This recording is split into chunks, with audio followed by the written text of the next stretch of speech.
요새 이제 유언에 대해서 관심 있어 하시는 분들이 조금씩 늘어나고 있다 많이 느낍니다. 저희 사무실에 오셔서도 이제 상담하고 가시는 분들이 계시고요.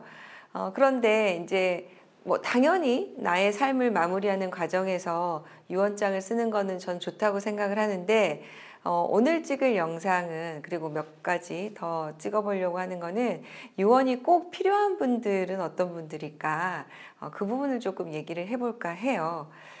사람이 살면서 내 앞길을 준비한다는 것이 참 어려운 일인데요.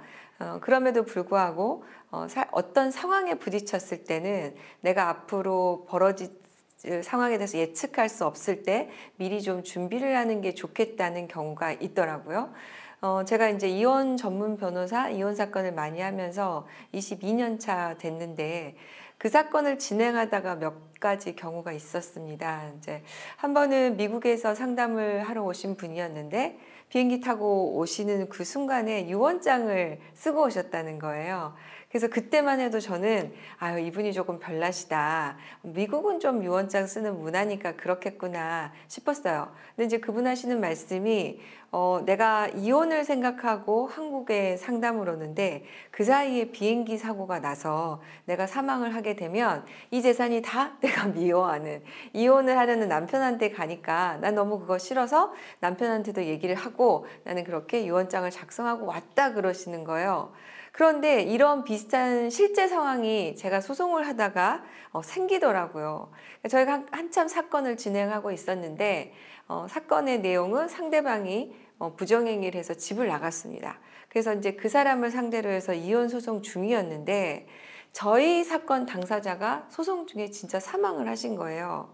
근데 이 두 사람 사이에 있는 재산은 뭐 둘이 열심히 모은 거를 뭐 아무리 미워도 바람을 피워도 나누는 거야. 뭐 그럴 수 있다고 칠게요. 왜냐하면 바람을 피운 배우자도 재산 분할에 있어서는 뭐 기여도가 있다면 재산 분할을 하는 거니까요.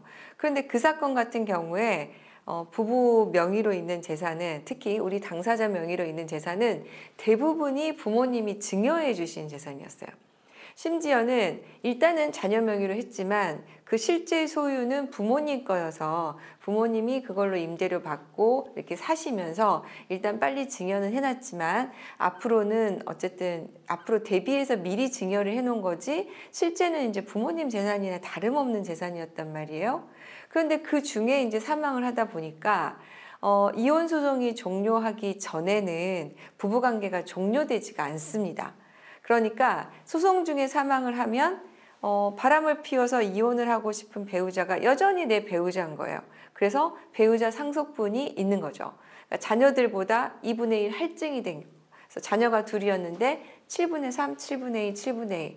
그래서 부모님이 주신 그 재산을 7분의 3이나 그 배우자에게 줘야 되는데 더 기가 막힌 것은 자녀들이 미성년 자녀였어요. 그러니까 이 자녀들에 대한 친권 양육권이 그대로 아버지에게 가니까 결국 그 재산을 그 바람 피운 배우자가 전부 다 가지게 되는 거와 같은 결과가 돼서 저희 당사자분은 뭐 이미 사망하셨으니까 어쩔 수 없지만 정말 부모님이 매일같이 저희 사무실에 오셔서 이거 어떻게 해야 되냐, 어떻게 하면 이걸 지킬 수 있냐라고 정말 발을 동동 굴렀던 사건이 실제로 있었습니다.